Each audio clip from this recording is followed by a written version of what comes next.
Hey guys, Hey everyone. it's Antonia Okafor here, And I'm Nina Prevo. and this is Trigger Warning. We're doing a quick follow up to our interview that we just had live with Chris McNutt, who was the Texas gun rights activist, um, accused of basically halting constitutional carry in Texas. We found out that we kind of had some technical difficulties, and for those who were trying to interact like we wanted you guys to, unfortunately, we did not have that enabled, or maybe we did, and we still know where it is. So, sorry about that. But we did not answer them at least. So. Yeah, so if you were trying to chat during that, we're so sorry that we couldn't see it, but we're thinking that it was probably disabled for some reason. So, but if there's any questions that you have about that whole situation, we'd be happy to talk about it. And we also can talk about other things in the meantime while we're waiting for people to get into the chat. Yeah, well, I think we could just might as well while we have you guys here, we can kind of do like an overview briefing now that Chris isn't here. About what happened about the interview. Like, what did you? Because you were kind of new to this whole thing. What did you think about the interview with Chris? Well, it was really interesting to talk to him because when you read the media stories, they frame it as if he was some lunatic that was like ranting and raving outside of the majority leader's house, and that he was harassing or almost stalking or something. The media has just framed him horribly, and he is such a well-spoken and kind gentleman who seems like he's just really fighting for the Second Amendment and specifically constitutional carry in Texas. So I'm really sad that he was smeared the way that he's been. It makes me dislike the media even more. So yeah, absolutely. Well, thanks for helping us with even the question is a side chick. Yeah, we good to know that other people can do can chat with us on live. So thanks for fulfilling that purpose. Yeah, at least we can tell that the chat is working. Yes, exactly. I would say don't have a side chick. That is my advice on that question. I'm curious about what people think about constitutional carry in general. If they think that the way that it's written is a good idea or is a bad idea. Personally, I really like it. I think that if you had to have a license to go to church, or if you had a license to have a license to publish a blog or something, or like an online newspaper, people would be outraged. But it's perfectly normal to have a license to go exercise your Second Amendment. You don't have to have a license to have your, right to privacy protected, or your right against unreasonable searches and seizures. I mean, that they just took that. It wasn't a matter of license. Exactly. But for people to say, oh yeah, this is something that just requires licensure, I don't necessarily agree with that, unless you've already committed a crime or shown that you will do something violent with a weapon like that. But yeah. So yeah, I want to hear you guys. Do you have questions about constitutional carry, or have something to say about constitutional carry in general? Because I know there's a lot of pro-gun people who I've spoken to and interacted with in person and also online, of people who are kind of wary of the whole thing, and they don't really know if they really support that. I think in general, one of the big misgiving or the big things that people are scared about is the whole training aspect, right? Should that person have a gun? Yes, they have a right to a gun, but should they have a gun, right? And as the responsible gun owners, we are going to we're going to have that in the forefront of our mind, and we should.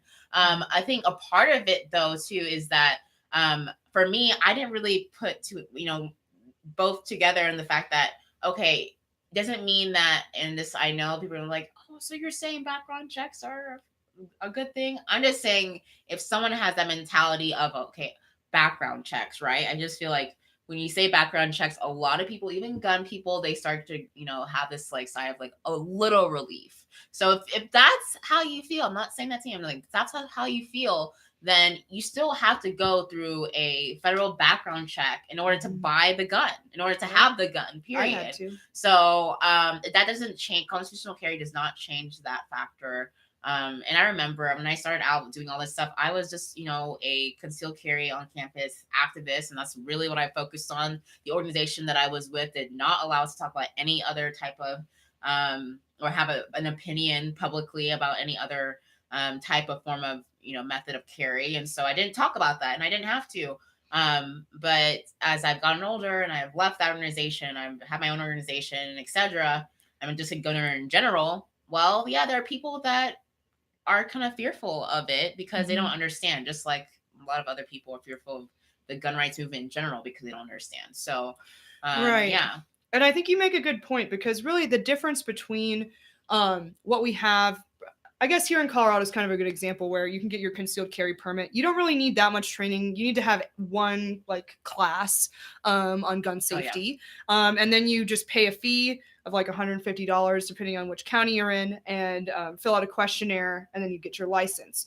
But that actually that has nothing to do with the actual purchase of the weapon. To purchase the gun, you actually have to go through the background check process, and that all happens at the gun sale. But this is more a matter of once you have a gun, are you allowed to walk around with it or not? And in Colorado, you have to have a license to do that. But in a constitutional carry state, you could carry it just because you were able to buy it. And to me, that makes sense. It's like, I have to have a license to carry my own personal property. Seems pretty wild to me. Yeah. So I think what it comes down to is that, do you think that you need to have government's permission? And even more than that, does the government's opinion on what level of training you have, what type of firearm you have, and if you need that gun, the classic, do you really need an AR-15? Yes. Yes, I need to shoot like deer without, yeah. shot placement. Anyway, it's not about need anyway. Yeah, exactly. Whatever your need is, and it doesn't matter. The Constitution, allows you to be able to use, your right to self-defense and have a tool in order to do so. So whatever that fits the bill for that. But I mean, with the whole scenario narrative with that is just that the government shouldn't be telling one individual that, oh yes, because you've done 15 hours of training, then now you're ready to properly use this firearm, whether for self-defense or for recreational purposes or hunting. And because one person may pick it up way quicker than someone else. I mean, that's just how it goes, right? I know people in the gun range and that I used to work at, and several of the gun ranges I used to work at, and just, even just for myself, just going to a gun range, and you'll see first timers, and some just like pick it up quickly, right? Some because they grew up around them, but they never actually started shooting themselves. I know a lot of women, especially the young women and empowered, a lot of them would say, my dad took me shooting, or I know my dad was really in, he would go hunting, or, something about their father or father figure, or some type of male or woman in their house that would expose them to that whole idea of it. And so they're at different levels than, say, someone who maybe not even didn't have guns in their home, never even talked about it, but even maybe someone who has a bad experience with firearms, right? Going in the negative. Most of the time it's a neutral type of thing, but people who have had a bad experience, well, they're going to have a different, there's going to be a different journey for them when it comes to gun ownership and training and being safe with it. So, but the government can't just put some type of blanket. That's the whole thing. Just some type of blanket. This is how much training you need to have versus some other person. They don't know. They don't know my life. They don't know me. Okay, so yeah. And you're absolutely right. And actually, even if you have a bunch of training, even if you've gone through all the process, it was just like that guy, that FBI agent guy who was in Denver and did a backflip while he was drunk and had a gun in his it was a holster on his back. Yeah, that was in Denver. It was a holster in like the back of his jeans, and he did a backflip, and the gun fell out. And then when he tried to pick it up, he picked it up by the trigger and shot somebody in the leg. And it's like that guy had plenty of training with weapons, but that doesn't mean that he knows what he's doing. Maybe though. I've actually known that a lot of police officers who've told me the truth about. First of all, the government. It depends on the police department, but a lot of times they won't even pay for them to get additional training. Oh. Or even have the money, like give them money for ammo, which everyone knows in the gun world, like ammo is that. Like, that's cute, free training. But what about the ammo though? Like that's the expensive part right there. Okay. 50 cal ammo. Yeah, tell me about it. Yeah, you're gonna do that yourself. So I mean, but I have heard a lot, at least in Texas, and of course it changes police department, but some don't even give money for training and just regular type of training, but even more so like training. For example, I remember in Dallas, finding out that the Dallas Police Department, and please correct me if I'm wrong, but this is what I've heard when I was in Dallas, is that a lot of them didn't even have training for, like clearing houses or homes, or going into people's houses and doing it this correct and safe way. And that's what happened, attributed to that situation with that woman who went into thought it was her apartment, ended up, unfortunately shooting and killing someone that was in her apartment, or she thought was in her apartment. But she didn't even know how to clear a house the right way, clear a room that right way. I mean, so anyways, because they didn't have the money for that. So yeah, just because you're law enforcement, just because you're former military, just because you're a gun rights activist, does not automatically say that you have the training needed versus somebody else. So that's true. And that also goes to the whole idea of, you don't only want law enforcement to have guns. You don't only want, the FBI to have guns, because quite frankly, they can't be trusted with them any more than any of us can. Yeah. And the Constitution is really not about that either. Just like the First Amendment is not about, protecting our right to talk about the weather. No. It's about people, everyday citizens, being able to protect themselves against the government. And guys, I know we're gonna have these people, because that's the part about, maybe that's why you're libertarian aspect of it, but the conservative, like, oh, we're anti-government. Like, guys, law enforcement, they're part of government. Like, the cops are part of the government. Yeah. Just to be clear. And I use that with the leftist people, because then they're like, well, I only think that, guns should be in the hands of law enforcement or the police. And like, yeah. And then in the same breath, they're saying how like the police is racist or what have you. Like, you gotta choose. They're part of the government, and you keep fueling the government with putting more money and more power and giving it more power in general to the government. You have to choose. Do you want individuals to be able to have the right to defend themselves, even against a tyrannical government, which the Constitution does say, and that is why we have a Second Amendment, or do you not choose? Right. It's true. I mean, right. And I don't know, this is sort of a different talking point, but since we haven't had as many questions in the chat as I would have expected, I was just going to mention, I don't know if you've been following the whole Eric Swalwell thing and how he's running for president now. I saw that. And pretty much his campaign slogan is, I'm going to disarm you all. That's like it's crazy. Well, you saw, right, when he, several months ago, when he wrote that tweet saying, oh, well, if you guys if gun owners don't allow us to disarm them, then we're going to nuke them. Do you remember that tweet? Yeah, he pretty much said, well, it didn't even make sense, because he said, that would be a really quick civil war. Oh, yeah. But, if it's between the government and the citizens, that's not a civil war. Mm-hmm. And then he said, because we have all the nukes. Yeah. So this man wants to be president of the United States, even though he threatened private citizens with nukes, and also thinks that we should all be disarmed. And in that same vein, people keep saying, oh, Trump, he's literally Hitler. He's horrible. He's awful. But then they want him to confiscate all of our weapons. I will never understand that. I'll never understand. That side, head jerk was for those people. Okay. Right. And the fact that he's running for office. I mean, to be honest, it's only good for us, because we're gonna have a lot. There's over 20 people already, right? Like, at least. So I'm really looking forward to the primaries of the Democrats. It's gonna be really hilarious. Oh yeah, it's gonna be fun. But especially that guy, who's literally, his platform is probably just the anti-gun issue. I haven't seen him talk about anything else. Literally, I mean, the tweet was the first time I heard, and it was his birthday that day. Oh, bless your heart. It was his birthday that day. I remember that. Like, throw him a bone, but now he's trying to, run for president. So vote for me. I'll repeal the Second Amendment. Yeah. And that's my only policy.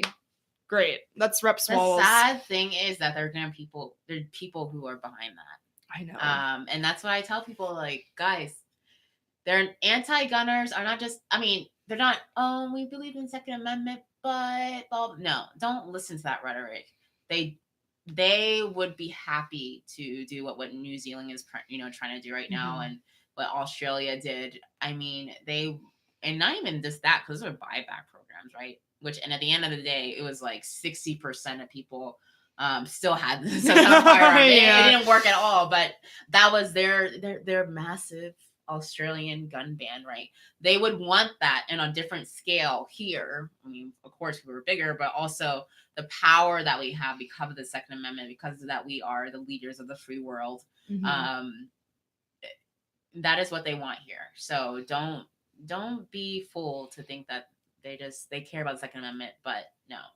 And to bring it back to Chris and the constitutional carry issue, that's why it's so important that at the state level, we're fighting these battles for constitutional carry, because our federal government is just, I don't trust that they're not going to pass something insane. And I think it's important that at the state level, we have an additional layer of protection. And I do think it's good, at least, that in Colorado, we have these sanctuary counties for the Second Amendment. Hopefully we'll get some full sanctuary states in terms of saying, we don't care what the federal government does. We're just not. We're not going to abide by it. Like Missouri. I don't know if they passed it. They haven't passed it yet, I'm sure. Yeah. But, well, they're looking at also passing campus carry. So that's awesome. Yeah. Thanks, Missouri. So I wanted to acknowledge, thank you, Russ, for that.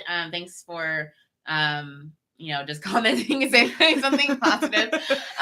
We wish more people would say something about constitutional carry. I know a lot of people have those questions, but alas, we did not give you guys much time to do that. I'm sure the people who had questions were looking to do that in our last live stream. So all to say, our next trigger warning episode is going to be with the amazing, the beautiful, and young, basically us, Rachel Malone from Gun Owners of America. So she's going to talk about constitutional carry, about her own story, which is really interesting. She has a great story too.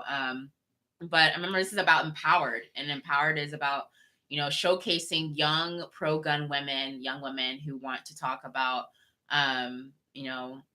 their right to self-defense. So, we did get one question at least. Oh, okay. All right. So, do you want to take that one? Oh, sure. It's technically for you, but I'll just read it. Oh, yeah, sorry. Hello, Antonia. And this is from Nathan Kino. Hello, Antonia. Could you define exactly what you mean by constitutional carry? Yeah. And yes, she can. Yes.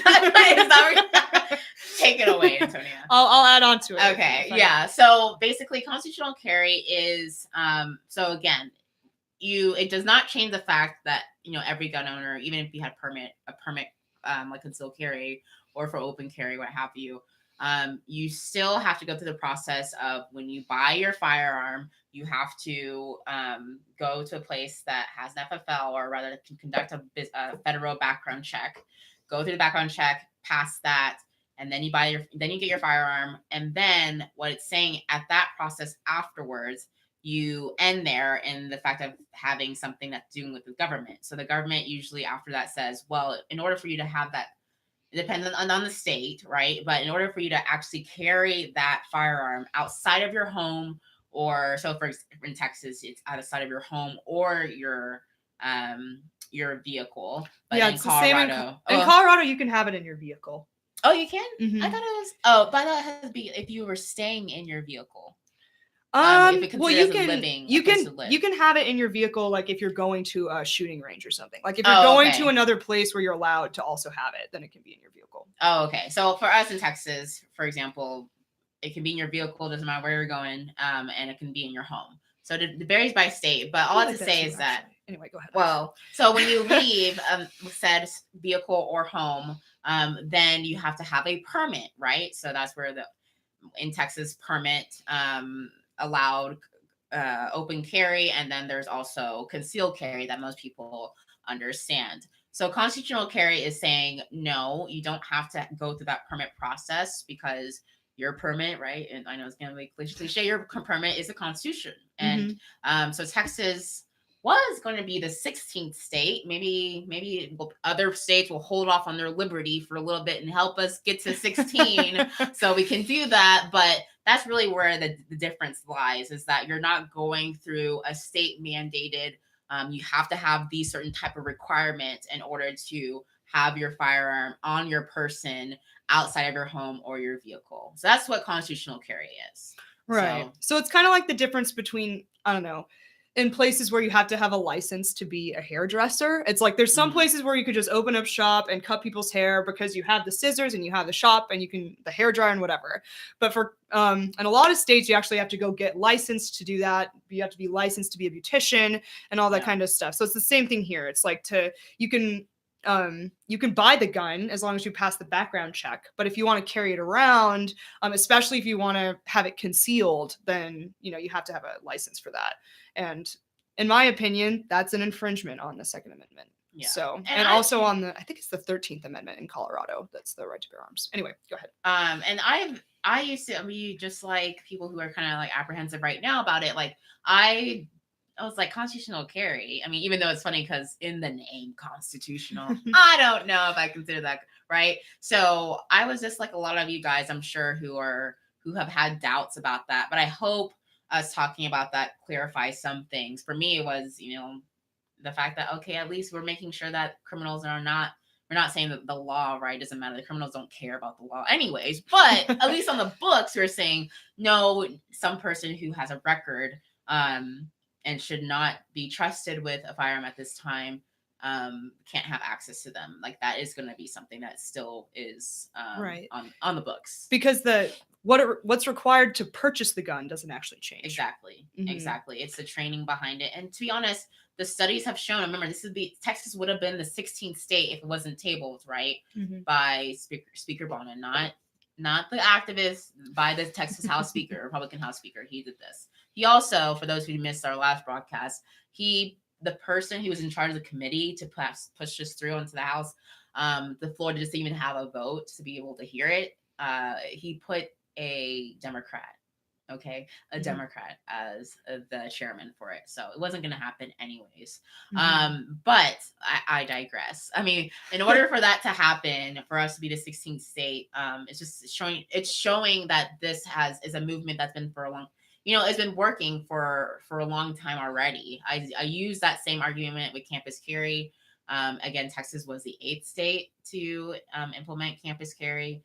I mean, we're not guinea pigs here. This has been working really well in states that you wouldn't even consider to be like constitutional carry states, right? New Hampshire had this before us, and I think New Hampshire New Hampshire got this like a year or two ago. Live free or die, right? Yeah, live free or die. They still that's their thing. Semblances of liberty still. So it's like Colorado. We have to protect the liberty. And in all spaces. So. But yeah, so if you guys don't have any more questions, again, we're going to have a great episode on Trigger Warning with Rachel Malone coming up soon. So be on the lookout for that. It's going to be very soon, probably. We're already, oh my goodness. That was a silly comment. Yeah, yeah. But Nathan actually has something that says, thank you. Sorry about the typo. I work in Alaska and really appreciate the constitutional carry here. All right, Alaska. Do you have the numbers and statistics on these states for us? I would love to hear them. Okay, so what type of stats are you asking for? All these people with the great stuff. Yeah. We want to be your friend in liberty. Yeah. Really do. Yeah, Alden, we're both already your friends because you care about the Second Amendment. You're gonna have to say stuff like this like all the time. But yeah, I would love to talk, be more specific about that. But we do have to go. Of course, we're gonna be back, and also you guys know me on my social media. You can always ask me questions directly. So I'm at Antonia_Okafor on Twitter and on Instagram, and I'm at Nina Prevo on Twitter, and then at InPrevo on Instagram if you guys want to follow me. So we'll definitely be back at minimum on Monday to do our standard weekly episode. Absolutely. So anyways, thank you guys for joining us, and if you have any more questions, we'd love to hear them next time. So until then, bye. Ciao.